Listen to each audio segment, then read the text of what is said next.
That's why I love Nestle Crunch. Top of the morning to you!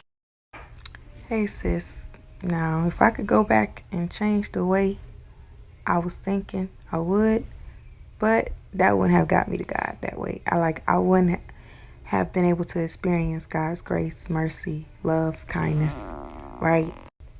See, like what happened was I had a stronghold in that specific area where it was an addiction, where there was a hole there, like a trauma filled hole that was empty, and I used fornication to fill that hole.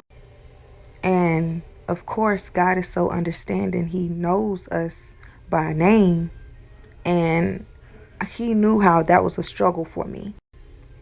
But the enemy, on the other hand, he had a whole nother plan for me, to where he wanted me to use that as a weapon for his kingdom. But God is so good, he delivered me from out of the kingdom of darkness into his kingdom just by that experience alone. So what turned into a struggle for me over time, it was like because of my perception of God, I thought that he was angry with me. And after failing to make it right or be right before God, I eventually left. And what turned me into trying to work for God's love, I eventually grew tired, and then I fell back into that same sin, and that's where pride started to creep in. And we both know that the devil is the king of pride. It was his plan all along to get me prideful in that area, so that I could never actually come to God and cry out for forgiveness.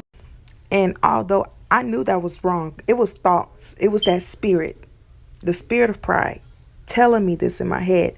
I never voiced that, what I put in that video, but I was fighting those evil thoughts. And a part of me was really crying out for help on the inside for God. And he seen that.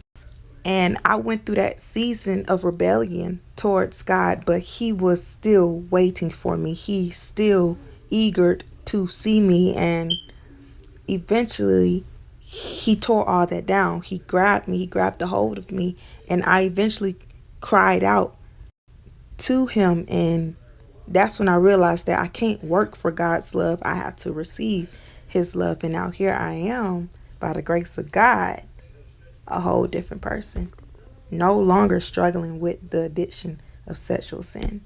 And that's how he saved me, through the spirit of pride, to show the enemy that he is God.